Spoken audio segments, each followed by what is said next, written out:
Radio Campus. La science infuse.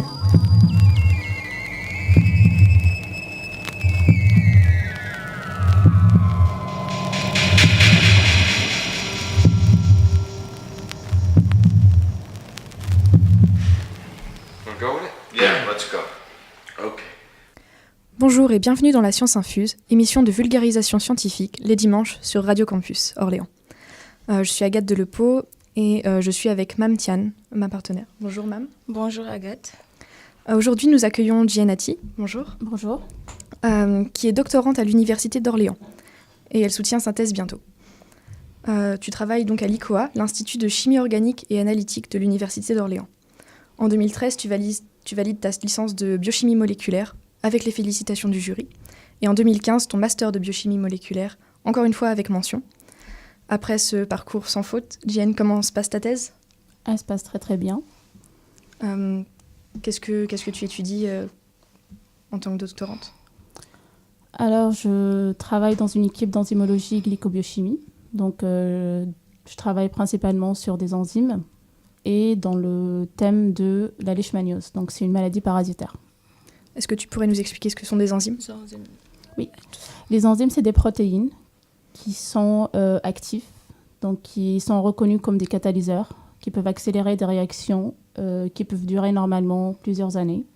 Et donc, quand on utilise les enzymes, les réactions se font quelques heures. Tu as parlé de leishmaniose. Tu pourrais développer un peu sur cette pathologie ? La leishmaniose, c'est une maladie parasitaire qui touche les endroits tropicaux. Région tropicale. Et donc, c'est lié à un parasite nommé leishmania, dont il existe une vingtaine d'espèces, et qui va infecter les humains, mais aussi qui va passer par une espèce intermédiaire, les chiens ou d'autres animaux. Donc ici, reconnu en France, les Français, ils aiment beaucoup les chiens et tout. C'est pour ça, si on voit de plus en plus de cas de leishmaniose suite à ce exactement en transfert. France. Donc c'est une maladie qui n'est pas vraiment forcément connue comme d'autres maladies comme le cancer, etc. Parce que comme ça touche des pays pauvres à la base. Et donc là, les gens commencent de plus en plus à s'intéresser parce qu'elle se propage partout, que ce soit en Amérique ou ici, en Europe. Et quelle est la dangerosité de ce parasite ? Est-ce que c'est une parasitologie mortelle ? Il y a différents niveaux. Il y a différents niveaux, ça dépend du type de l'espèce du parasite qui touche l'humain. Donc il y a des niveaux qui vont toucher juste au niveau dermique. Donc ça peut causer des lésions irréversibles. Sinon, ça peut aller jusqu'à la mort. Donc ça dépend vraiment de l'espèce du parasite par lequel on est infecté. Et comme je disais, ça se transmet du chien. Et le chien, par exemple, peut le transmettre à l'être humain. Sinon, ça se transmet principalement aussi par un vecteur. C'est pas vraiment une mouche, mais c'est un type de moustique, mais qui ne peut pas être traité non plus par les traitements classiques. Oui, les traitements classiques contre les moustiques. Rappelons aux auditeurs que la parasitologie est l'étude des parasites. Les parasites étant des êtres unicellulaires ou multicellulaires qui ont besoin de vivre dans un être hôte ou dans une cellule pour pouvoir survivre. En fait, à eux seuls, ils n'arrivent pas à vivre de manière autonome. Donc, ils ont besoin d'aller parasiter un hôte pour pouvoir survivre. Ce qui en fait les difficultés de trouver des thérapies appropriées, je pense. Pour revenir sur Jian, auparavant, tu as étudié en Tunisie. Quel parcours as-tu suivi là-bas ? J'ai validé 2 ans de licence là-bas. Donc, c'était une licence de bio aussi. La différence entre celle que j'ai fait en France, c'est que la licence là-bas, elle était axée plus sur la biologie végétale et animale, ce qui ne m'intéressait pas vraiment. Okay. Donc, moi, je voulais plus travailler sur les maladies qui touchent l'être humain. C'est donc ce qui t'a décidé à venir sur l'Université d'Orléans et en France ? Oui, parce qu'il n'y avait pas ce que je cherchais à faire en Tunisie, donc ce n'était pas encore développé. Donc c'est pour ça que je me suis retournée vers la France où il y a plus de choix. Et finalement, je ne regrette pas du tout. Et comment est-ce que l'admission se passe ? Est-ce que c'est compliqué d'accéder à un échange, un partenariat entre la Tunisie et la France ? Oui, très compliqué. C'est-à-dire on ne peut pas s'adresser directement aux universités françaises. Il faut passer par un organisme intermédiaire qu'on appelle Campus France. Il faut envoyer les dossiers à Campus France, bien sûr prendre des rendez-vous, etc. Tout ce qui est administratif, c'est très long à faire. Et donc faire des entretiens là-bas. On n'est pas directement en contact avec l'université. Tout se passe à travers Campus France. Après, on reçoit des réponses positives ou négatives des universités qu'on a ciblées. Le choix d'étudier d'autres choses en biologie, au lieu de la biologie végétale et animale que tu as eu à étudier en Tunisie, le choix d'étudier autre chose, ça te vient d'où? Ou depuis longtemps, tu t'es dit, c'est ça que je veux faire en fait? D'où est venu ce choix? Depuis que je suis toute petite, j'ai toujours voulu étudier plus précisément tout ce qui est virologie, etc. Il y avait les émissions à la télé, les séries. Merci pour ces réponses. Vous écoutez La Science Infuse sur Radio Campus Orléans. Après une pause musicale, la deuxième partie de notre entretien avec Giannati. Tout de suite, The God's Failure de Prime Sinister. This is the way the fucking world is. Look at this fucking shit!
La science infuse est de retour avec notre invitée Diane Ati, doctorante à l'UCOA. Diane, ton équipe travaille sur la glycobiologie et ses utilisations en thérapeutique et en cosmétique. En quelques phrases, qu'est-ce que la glycobiologie? La glycobiologie, c'est l'étude des... Comment dire c'est quand on s'intéresse à des mécanismes qu'on retrouve dans les cellules. Il faut savoir que les cellules sont recouvertes de certains sucres, pour vulgariser. Et ces sucres sont importants dans l'interaction cellule-cellule. Donc, elles sont reconnues par certains récepteurs. Et c'est ce qui va induire des réactions, des mécanismes. Cosmétosciences est un projet créé en 2015 et ils réalisent une grande partie de leurs recherches dans le domaine de la glycobiologie. En quoi la glycobiologie est-elle utile à la recherche cosmétique? Comme je disais, vu que les cellules, elles se reconnaissent entre elles grâce à des sucres, donc nous, on s'intéresse à ça. Par exemple, dans le vieillissement de la peau aussi, les cellules, elles transmettent des informations des cellules mères vers les cellules filles. C'est grâce à des mécanismes qui vont être enclenchés par ces reconnaissances, grâce à ces sucres. Donc nous, la cosmétique, forcément, plusieurs produits vont s'intéresser à ralentir le vieillissement de la peau. Donc ils vont jouer sur ces interactions cellule-cellule. Si on peut l'inhiber, la ralentir. Afin de ralentir le vieillissement, si Oui. c'est dans ce but-là. Quelles sont les limites de ces méthodes et jusqu'où peut-on aller dans la modification des molécules en glycobiologie? Alors, les limites, pour l'instant, je dirais, c'est le coût des manips. On ne peut pas se permettre de faire toutes les manips qu'on veut, c'est la limite de la science en général. Donc, c'est vrai, ça coûte vraiment très, très, très, très cher. Et sinon, ce qu'on peut faire sur les protéines, etc., c'est illimité. On peut faire des modifications. Tant qu'on a le gène, on peut se permettre de faire plein de choses. Et il y a aussi l'aspect éthique de la manipulation scientifique. Oui. Dans le domaine de la glycobiologie, y a-t-il cet aspect éthique de manipuler des gènes afin de produire de meilleures molécules? Si vous avez l'autorisation pour ça. À mon niveau, non. Enfin, de ce qu'on fait, on n'a pas besoin de demander une autorisation parce qu'on travaille sur des protéines. C'est pas un truc vivant. C'est pas comme si on va manipuler des souris ou des animaux où il y a plus de problèmes dessus, on va dire. Donc, on demande pas d'autorisation. On a libre accès, on va dire. Tu as dit qu'il y avait des limites dans les coûts des manipulations. Est-ce qu'il y a aussi des problèmes avec, par exemple, des brevets qui ont été déposés par d'autres entreprises qui pourraient freiner la recherche? Comme c'est un domaine assez neuf. Ah oui. Enfin, ça, c'est... Quand on entre dans le domaine de la science, c'est il faut être prêt pour faire de la compète. C'est qu'il y a plusieurs équipes qui vont travailler sur le même sujet. Et chacun, il veut sortir le résultat en premier. Parce qu'il faut savoir que quand on est chercheur, il faudra publier les résultats dans différents journaux. Et les journaux, il y a ce qu'on appelle des impact factors. Donc ça aussi, c'est comment dire, ça nous met trop la pression parce que plus on va vouloir publier dans un journal plus important, ça va nous ouvrir plus de portes. Sauf que, par exemple, si on travaille dans une petite équipe, on n'a pas forcément le budget ni la main-d'œuvre pour faire les choses plus rapidement.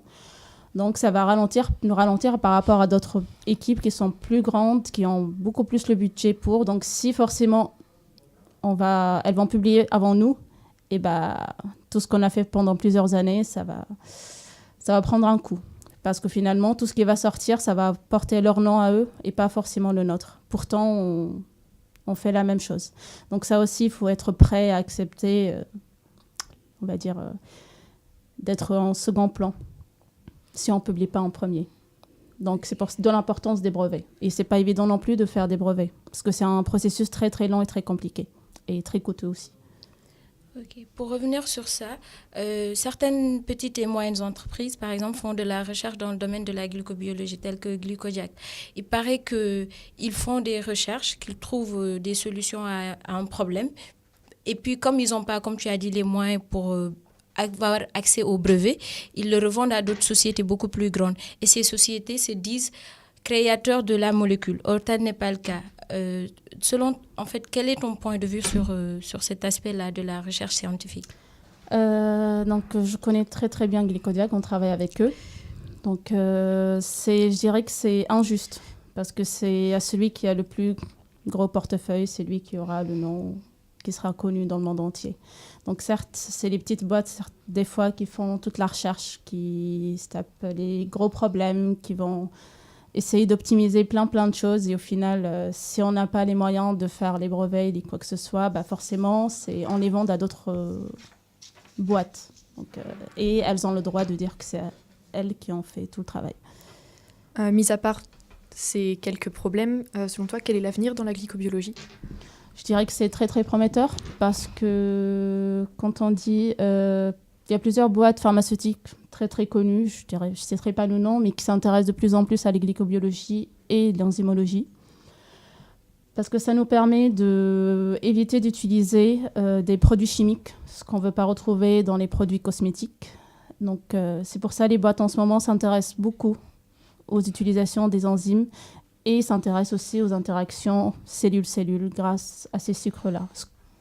Donc ça reste un domaine vraiment très très prometteur. Du coup, est-ce qu'on peut se permettre de dire aux étudiants qui sont encore en licence ou en master dans ce domaine de foncer et d'essayer de... Ah oui, ils n'ont juste qu'à nous contacter. Il n'y a pas de souci. Donc, c'est vraiment un domaine... On va dire que c'est un domaine, on n'en parle pas vraiment dans la licence ni en master. C'est parce qu'en master ou en licence, on parle surtout de tout ce qui est biologie moléculaire, biologie cellulaire. On reste à la surface. On ne rentre pas dans les détails.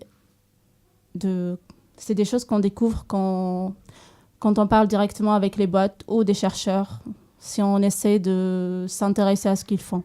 Sinon, c'est des choses malheureusement qui sont encore assez mal connues. Non, il n'y a pas assez de communication dessus. Et l'émission touche à sa fin. JN Ati, merci d'avoir accepté de répondre à nos questions. Merci à vous et merci à vous, amis auditeurs. Rendez-vous la semaine prochaine, même jour, même heure, même fréquence, pour un prochain épisode de La Science Infuse.